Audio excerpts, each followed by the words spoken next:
Iya, ada kami bersama di Selamat Pagi Indonesia. Pemirsa, tanggal 29 September diperingati sebagai Hari Jantung Sedunia. Seperti janji kami tadi di awal tadi ya, Sar, ya. Kita akan membahas mengenai The Silent Killer atau nama lain dari penyakit jantung. Betul, Vin. Kenapa silent killer? Karena kan dinamakan penyakit jantung ini sulit kita prediksi kapan akan menyerang penderitanya. Dan pertanyaan utamanya adalah apakah kita siap nih jika memang ada yang tiba-tiba terkena serangan jantung atau penyakit jantung di sekitar kita dan udah bisa membantu belum sih nanti? Betul. Pertanyaannya apa kita juga siap membantu juga orang yang tiba-tiba misalnya jantung. Dan pagi ini kita akan bahas soal apa saja langkah-langkah yang harus kita lakukan untuk membantu orang sekitar kita yang mengalami serangan jantung. Sudah bersama kita yang pertama ada Dr. Rukun, spesialis bedah toras kardiovaskuler. Selamat pagi, dokter. Selamat pagi, Dok. Apa kabar? Oke, dan untuk menambah juga penjelasan kita hari ini, kita panggil ada Mas Ivan Mulyadi. Selamat pagi. Selamat pagi, Mas Ivan. Iya, Mas Ivan ini merupakan fasilitator darurat medis terpadu yang juga founder dari aplikasi Siaga Wellness yang sudah bersama dengan perlengkapan pagi hari ini. Untuk membantu kita mengerti ya nanti ya. Nah, tapi sebelumnya Vin, mungkin waduh hati-hati nih Mas. Kita di sini aja ya. Iya. Jadi langsung kita bertiga gitu nggak apa-apa. Cerita nanti. Bertiga gitu. Nah, tapi coba kita tanya dulu ya, Dok, sebenarnya apa sih istilah atau serangan jantung tuh apa yang bisa dikatakan serangan jantung nih, Dok? Jadi gini, kalau orang sering bilang ada angina, ada serangan jantung. Betul, dua itu. Kalau istilah awam kan kadang-kadang dibilang angin duduk tuh. Iya. Dan sebenarnya itu sesuatu yang mirip tapi hanya berbeda derajat. Kalau angina atau angina yang lengkapnya angina pectoris adalah suatu kondisi di mana terganggu suplai darah ke jantung itu sendiri, sehingga akan mengganggu kemampuannya untuk memompa darah ke seluruh tubuh. Itu disebabkan oleh apa, Dok? Mungkin dari kegiatan aktivitas berlebih atau lingkungan? Pada prinsipnya sudah terjadi sumbatan atau penyempitan dari pembuluh koroner. Pembuluh koroner itu ya pembuluh darah jantung itu ya yang menyuplai darah ke jantung. Oke. Kalau misalnya serangan jantung begitu ya, itu kan bisa dikatakan salah satu yang paling silent killer. Tiba-tiba bisa menyerang kepada semua orang, siapapun, kapanpun begitu ya. Sebenarnya itu tuh apakah di triggernya itu memang ada faktor-faktor tertentu? Apa misalnya dikatakan faktor turunan atau mungkin dari gaya hidup juga? Atau seperti apa sih, Dok? Mungkin bisa dibantu untuk menjelaskan kepada kita semua. Berbagai macam faktor risiko ya, dan biasanya pada satu orang itu pasti lebih dari satu faktor risiko yang dia punya. Faktor genetik juga memegang peran cukup penting. Kemudian ada faktor-faktor lain seperti terutama ya lifestyle yang tidak baik. Mungkin nanti kalau ada waktu bisa dijelaskan lebih lanjut. Kemudian adanya hiperkolesterol, jadi kadar kolesterol darah yang berlebihan. Dari makan juga ya. Kemudian kegemukan atau obesitas, kemudian merokok, terus gaya hidup yang tadi tuh maksudnya sedentary lifestyle, jadi yang kurang aktif gitu ya. Nah, tapi kan, Dok, misalkan dikatakan kurang aktif, ada juga nih, kita sering dengar cerita atau mungkin berita olahragawan tiba-tiba kena serangan jantung terus kolaps. Sebenarnya ada nggak sih kayak misalkan ciri-ciri menjelang kejadian mereka kolaps atau terkena serangan yang mungkin kita bisa antisipasi? Sebenarnya paling penting orang itu sendiri yang mesti sadar. Dia mesti apa itu bisa mesti mengukur pada saat berolahraga, misalnya ada gejala-gejala, ada tanda-tanda yang dia alami yang Sesak. ya kan biasanya kalau orang udah rutin olahraga udah tahu ya batas dia seperti apa, rasanya seperti apa, dia bisa seberat apa. Nah, kalau misalnya dengan kondisi dia berolahraga yang biasanya dia dengan tidak ada gejala apa-apa, kemudian kok dia tiba-tiba merasa capek yang berlebihan, atau mungkin berdebar-debar, atau pusing, atau kayaknya kesadarannya udah mulai terganggu. Nah, disitulah dia harusnya udah mulai hati-hati. Kalau memang dia merasa terganggu, dia hentikan olahraganya, beristirahat. Kalau perlu dia mencari pertolongan. Nah, mencari pertolongan ya, Vin. Pertolongan, betul. Bentar, saya sebelumnya ada pertanyaan dari dulu. Ini saya selalu bertanya-tanya ya. Sebenarnya adakah setiap manusia, setiap orang itu potensi terkena serangan jantung sebenarnya? Ada. Semuanya? Sebenarnya bukan potensi terkena serangan jantung. Tapi sebenarnya kita semua ini kalau dilihat pembuluh darah koronernya ya, nggak bersih. Oke. Ya.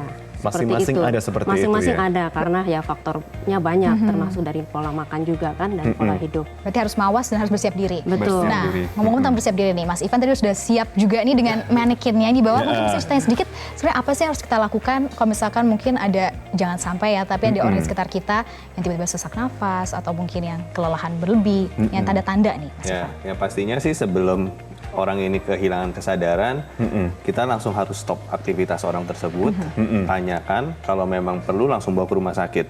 Karena ini yang memang yang memang harus disadarkan ke masyarakat bahwa banyak asumsi-asumsi yang mungkin salah. Apa Bahwa itu aja? Kayak misalnya, oh ini kok rasanya badannya sakit-sakit, mulai kayak keringet dingin. Iya. Orang banyak berpikir, oh ini kayak masuk angin. Nah ternyata pas lagi dikerokin, tatonya kolaps. Nah, istilah masuk angin dok, dari kedokteran, Iya. ada atau enggak? Mungkin ke masyarakat kita jelasin lagi. Sebenarnya nggak ada. Nggak ada masuk angin. Ya angin yang nggak ada masuk-masuk. Masuk. Itu istilah masuk angin itu sebenarnya ya gejala orang yang sebenarnya mau sakit atau memang sedang kelelahan berlebih. Oke, berarti jangan dikerok ya. Ya nggak, ya berarti kita harus cari tahu penyebabnya. Nah, tahu. Nah, karena lanjutannya gimana? memang kalau misalnya kalau misalnya ada teman kita, kerabat kita, taunya pas lagi sampai kita belum bawa ke rumah sakit atau udah keburu kolaps. Nah, ini yang kemungkinan besar adalah kita bisa asumsikan kemungkinan serangan jantung. Oke. Nah, ketika tata serangan jantung, nah yang kita taunya muncul, tata ada suara ngorok, ada suara mendengkur. Nah, itu kemungkinan besar orang itu ada serangan jantung dan jalur nafasnya tertutup karena lidahnya jatuh ke belakang. Nah, disinilah yang harus kita lakukan adalah segera melakukan yang kita sebut yang kita kenal CPR atau resusitasi jantung paru. Buat apa? Buat memompasi darahnya ini yang membawa oksigen dengan gula ke otak sehingga supaya otaknya selamat. Karena kita cuma punya waktu 10 menit Critical momentnya 10 menit aja. Critical golden time-nya 10 menit. Nah, jadi kalau misalnya kita mau menungguin tim medis untuk datang atau kita malah nggak ngapa-ngapain, ya akhirnya korbannya sebetulnya percuma bisa meninggal di depan kita itu. Oke, itu kan salah satu pengetahuan baru juga untuk kita dan saya yakin juga untuk pemirsa semuanya ya. Tapi apakah itu juga merupakan salah satu tujuan juga dari Siaga Wellness juga, Mas Ya, Ivan sebenarnya? betul. Sebenarnya memang Siaga ini kami dirikan 2 tahun ini dan kami sudah melatih kurang lebih hampir 700 komunitas peserta dan semuanya adalah awam. Dan kami memang ingin menyadarkan orang Indonesia bahwa CPR itu bisa dilakukan oleh siapapun, mau dia non medis ataupun medis. Nah, tapi pertanyaannya kalau misalnya kita kami latih, setelah itu mau dikemanakan ilmunya dan bagaimana caranya supaya, karena kan ini kegiatan yang tidak dilakukan setiap hari. Kalau dokter Rugu kan pasti kan udah habis pelatihan besoknya dipakai buat praktek. Kalau kita kan kita lupa. Nah, akhirnya memang di tanggal 28 September ini kami mempunyai aktivitas menyambut Hari Jantung Internasional. Paginya kami akan melakukan seperti pelatihan untuk orang awam. Itu dari jam 10 sampai jam 1 dan itu tersertifikasi oleh tim medical partner kami. Nah, jam 2, jam 4 kami akan ada peluncuran aplikasi Siaga Wellness tersebut. Nah, tadi kan Mas Ivan sudah mengatakan bahwa ada 700 komunitas yang dilatih. 700 orang. 700 orang. 700 orang dari 20. Tapi di rata-rata ini kan awam semua. Tapi seberapa tinggikah tingkat mereka akan kewaspadaan penyakit jantung orang Indonesia? Saya rasa dengan adanya banyaknya event-event olahraga seperti yang sekarang ini ya. Dokter juga ya. Nah, ini Lari juga ya. Iya, pelari juga ya, Dok.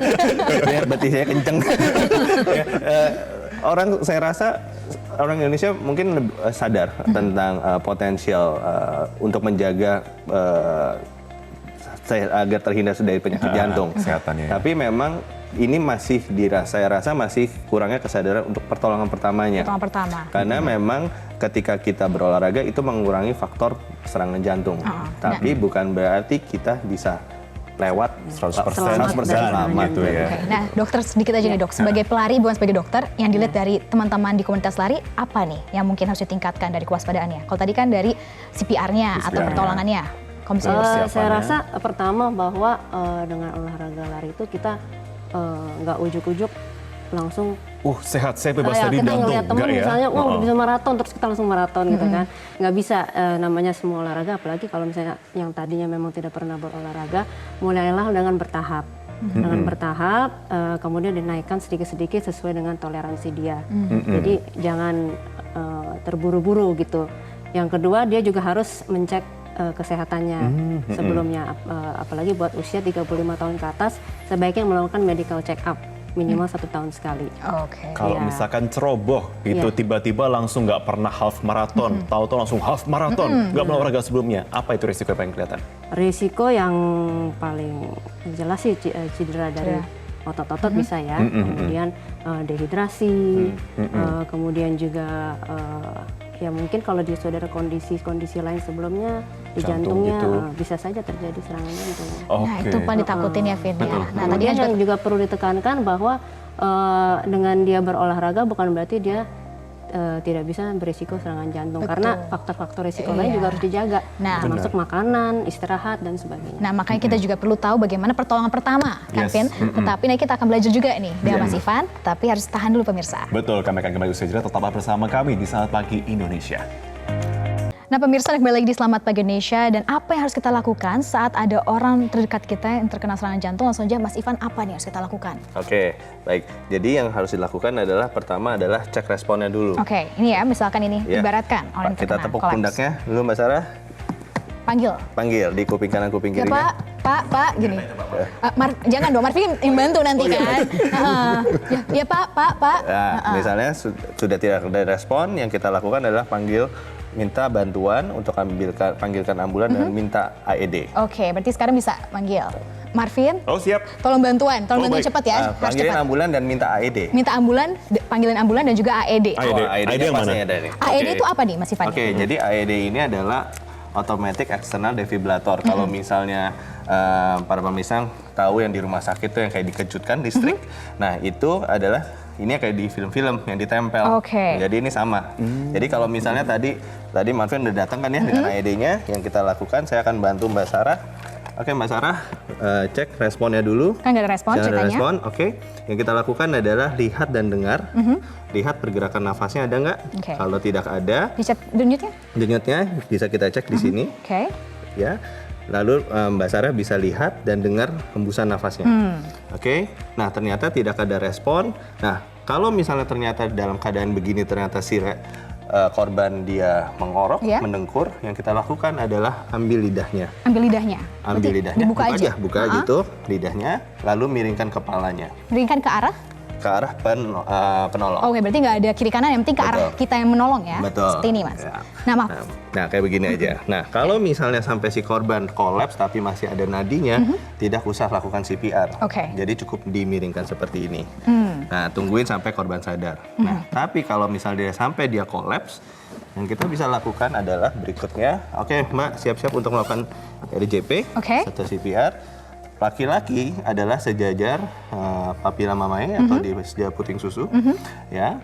Kita lakukan adalah CPR di tengah, di Di tulang tengah. sternum. Kayak kalau kita ini ada kayak celong di Oke. dada, ya itu yang kita lakukan. Bukan sebelah kiri ya? Bukan, dada jantung itu adanya di tengah mengarah ke sebelah kiri memang. Kalau perempuan, tadi kan laki-laki. Oke, kalau perempuan adalah di antara bra line dengan ketiak. Oke. Jadi tetap di tengah-tengah. Tetap di tulang tengah-tengah ya, sternum. Mas, ya. Oke, lakukan Mbak, coba. Oke, pertama ini bagaimana nih? Oke, tangan yang di bawah adalah tangan yang paling kuat. Kalau Paling kuat. misalnya Mbak kidal atau Enggak, tangan kanan biasa. kanan di bawah. Oke, bawah. Tangan bawah, pakai ini dengan tumpuannya, yes. Gini. Ya, tangan kirinya kunci. Oke. Ya. Mohon maaf, lurus, condong 90 derajat ke depan. Oke. Maaf ya Mbak. Oh, gini. Nah, kayak gini. Oke, terus ya Mbak, genjot lebih dalam Mbak. Nah, ini ada kita menilai kurang dalam berarti sampai bunyi terus ya. Saya akan letakkan AED-nya. Nah, tinggal mengikuti. Nah, yang penting jangan panik. Jangan panik ya. Jangan panik terus ya Mbak. Nah, ini sampai kapan nih, Mas? Sampai korbannya sadar, sampai pertolongan datang atau banyak kecapean. Kalau kecapean? Kalau kecapean bisa gantian sama saya. Oke. Tapi ada waktu tertentu nggak? Misalkan ini selama 5 menit jangan berhenti atau boleh? Sampai korbannya sadar. Sampai korban sadar? Iya, oke. Skenario pelatihan. Nah, ini adalah alat automatic external. Oke. Terus Oh, lanjutkan. lanjutin ya. Ya, kalau misalnya Panggil dibilang bantuan medis. Menilai irama jantung. menilai, Jangan sentuh pasien. jangan sentuh Mbak. Oke, jangan sentuh dulu. Jangan sentuh. Oke. Menganalisis. Biarkan Jangan mesin sentuh pasien. ini menyentuh. Udah berarti ini alat ini bisa menilai kan? Bisa Menilai. melihat ritme dari Dari jantungnya kah atau Ah, seperti apa? dia suruh mundur. Oke, Oke. Mbak, mundur. Kejut dianjurkan. Nah, kejut dianjurkan. Sedikit dari pasien. Oke, mundur. Persiapan. Tombol kejut Awas, oranye kita sekarang. harus pastikan tidak ada orang yang menyentuh Oke. korban. Oke, awas, kita tombol shock. kejut 1, oranye sekarang. 2, 3, shock. Kejut dihantarkan. Nah, mungkin responnya Mulai korban RJP. kayak terloncat. Oke. Aman untuk Nah, menyentuh pasien. nah, sekarang dia bilang aman menyentuh pasien, boleh kita lakukan Letakkan kedua tangan RJP saling lagi. Oke. menumpuk di tengah dada. gitu. Gini ya. Ya, sama kayak gitu lagi. Tekan langsung ke bawah di atas dada seiring dengan irama metronom. Nah, Metronom itu apa berarti? metronom itu seperti kalau kita main piano kayak ada ketukan ya. Tuh, Oh, ada yang kayak gitu. Oke. Nah, ini kita lakukan CPR itu adalah kedalamannya 5 sampai 6 cm dengan kecepatan 100 sampai 120 beat per menit. Nah itu cara menilainya biar bisa precise seperti itu Kalau gimana, Mas? ada yang tahu lagu Staying Alive-nya Bee Gees, bisa sambil nyanyi. Itu lagu international standard untuk CPR. Staying Alive. Staying Alive. Iya. Ya, jadi gitu. Cepet dong berarti ya beatnya ya? Kurang lebih karena memang kita beristirahat itu heartbeat kita antara 60 sampai 100 gitu. Nah, setelah itu kalau misalnya pas lagi saat dilakukan CPR si korban sudah sadar, yang kita lakukan adalah bisa cek nadinya lagi kayak tadi Mbak, boleh? Nadia di sini, mohon maaf tangan yang ini. Oke. Yes, keluar begini ya. Gini. Ya, karena kenapa? Ini adalah nadi yang terakhir pada saat berdenyut, pada saat serangan jantung. Berarti di lengan nggak bisa dicek ya? Apa? Di sebelah. Ya, itu tipis. Tipis, oke. Nah, ini adalah nadi yang terakhir pada saat berdenyut, kalau serangan jantung, dan ini adalah nadi yang paling kuat dari semua nadi. Oke. Ya. Nah, kalau misalnya setelah hitungan 5 detik sudah tersadarkan, sudah oke, baru kita miringkan. Miringkan badannya, tubuhnya. Miringkan dengan tangan yang dekat dengan penolong dinaikkan ke atas. Oke, misalnya naikin ke atas. Ya, tangan yang jauh dari penolong dimiringkan ke taruh sini, kuping, dan kakinya dimiringkan seperti ini dan miringkan begini. Oke. Sambil apa? Sambil nungguin bala bantuan datang, pastikan jangan ditinggal korban ya. Nah, alat AED ini adalah fungsinya seperti dokter berjalan. Jadi ada dokter Ugun di mana-mana. Jadi kalau misalnya ada AED, kita sangat menyarankan public facility di Indonesia itu mempunyai alat seperti ini. Iya. Kenapa? Karena kematian karena jantung itu tertinggi di dunia, di negara manapun. Nah, jadi alat ini seperti dokter yang standby, tinggal tempelin, dengarkan instruksinya, ya sudah, ikutin saja. Nah, ini dibawa ke rumah sakit. Tapi jangan lupa pada saat setelah dari rumah sakit, baterainya dicabut, ininya dibawa pulang, tinggal beli baterai ininya lagi. Oke. Nah, baterainya ini bisa kalau nggak dipakai sama sekali, bisa dipakai untuk standby untuk 4 tahun. Nah mungkin Mas baik yang di rumah juga yang mungkin baru lihat pertama kali alat ini. Ini apakah suatu alat yang umum yang harus dimiliki kah atau memang ini sebuah terobosan baru? Ini alat yang sudah hampir mungkin 50 tahunan sudah ada sebetulnya. Sudah ada sejak 30 dulu tahunan sebenarnya. ya. Jadi sebetulnya alat ini bisa dipakai oleh orang awam manapun yang sudah tersertified CPR atau certified sebagai first aider. Nah, jadi ini bisa dibeli dimanapun dan di Indonesia juga sudah cukup banyak penyedianya. Nah, jadi tapi sekali lagi kalau ada alat ini tapi tidak ada yang bisa melakukan pertolongan pertama, Sia-sia percuma juga. sia-sia juga. Nah, berarti setelah ini kita bisa langsung kembali ke dokter. Betul. Nah, Untuk dilakukan ngomong-ngomong nih. Berarti lanjutin Terima kasih loh Mas diajarin. Siap-siap. Tapi Ketika kemudian sudah selesai begitu ya, kemudian bala bantuan datang, ambulans. Kemudian langkah dari biasanya dokter menangani pertama apa lanjutannya berarti? Kita sudah sampai. Lanjutannya kan memastikan bahwa tadi jalan napas sudah aman, Betul. kemudian sirkulasi jantungnya sudah aman. Kalau kita kan prinsipnya ABC ya, karena jalan napas, B itu breathing, pernapasan, dan Dari sini C berarti ya. sirkulasi, circulation. Setelah itu semua aman, maka bisa dibawa ke rumah sakit. Dan saya mau menambahkan juga untuk ini yang cukup banyak beredar di masyarakat. Kalau misalnya kita untuk orang awam, kalau di film-film kita ngeliat ada nafas bantuan ya, kayak di Blow gitu ya. Nah, kalau kita nggak kenal orangnya, jangan lakukan nafas buatan. Karena takutnya ada penularan penyakit dan lain-lain. Jadi cukup lakukan kompresi saja dengan mulut yang sudah terbuka, jalur nafasnya bebas. Sebetulnya itu sama saja success rate-nya ya semua itu tergantung dari kecepatan kedalaman, seberapa cepat kita menemukan korban, dan seberapa efektif juga akhirnya misalnya pertolongan berikutnya datang. iya. Oke. Untuk langkah yang sering banget dibuat itu kesalahan nih Mas. Kesalahan langkah itu apa yang paling sering ditemukan? Kesalahan langkah Ketika oleh pertolongan siapa? pertama, Iya, first aid ketika Yang itu. pasti telat datang. Ya, biasanya pertolongannya telat. Itu. Dan paling sering juga ada orang di sana tapi dia tidak tahu mau ngapain. Itu yang paling sering. Sehingga akhirnya mungkin tidak tertolong atau tertolong tapi sudah terlanjur. Ya biasanya sih yang paling penting kan organ otak ya. Mungkin Betul. otaknya sudah terlalu lama tidak mendapat oksigen sehingga otaknya sudah rusak. Seperti itu. Nah ini kan juga kita harapkan ini bisa semakin berkembang juga pengetahuan Pasti. orang dan juga kemudian ini kalau diinstal juga ada, sudah ada di smartphone ya berarti ya? Iya, ada memang di Siaga Wellness itu akan ada buku panduan P3K-nya, misalnya seperti bagaimana menghadapi orang yang mengalami serangan jantung, Dan memang setelah itu tadi saya bilang berikutnya bagaimana kelanjutan penolong berikutnya. Nah di Siaga Wellness ini nantinya juga akan ada panic button yang memang kami sedang trials di Jakarta, itu tersambung dengan 112. Nah jadi di 112 milik Kemenkominfo memang memwadahi semua emergency baik kesehatan, kebakaran, polisian. Dan kami juga akan menambahkan panic button untuk keperluan di tol. Banyak dari kita yang terus bingung. Berarti nanti masyarakat semuanya bisa semakin ke depannya semakin aware tentang penyakit jantung, bagaimana CPR, dan juga membantu teman-teman sesama. Betul sekali. Baik, terima kasih Mas Ivan, terima kasih Dr. Gun untuk waktunya bersama kami. Kita harapkan semoga memang kesadaran kita bersama semakin meningkat dan jangan sampai kemudian menjadi salah satu momok yang paling besar gitu ya. Kalau bisa better tahu dari sekarang. Kami ada punya pelatihan tanggal 28. Please just karena pelatihan kami nggak akan sebanding dengan berapa harga operasinya. Dan itu terbuka untuk orang awam ya. Nyawa kan istilahnya tidak ternilai harganya. Benar. Betul. Ya. Karena satu nyawa berharga. Terima kasih Mas Ivan, terima kasih Dok sudah hadir Selamat Pagi Indonesia. Betul sekali. Dan kami akan kembali usai jeda dengan informasi yang tidak akan menarik Anda. Tetaplah bersama kami di Selamat Pagi Indonesia.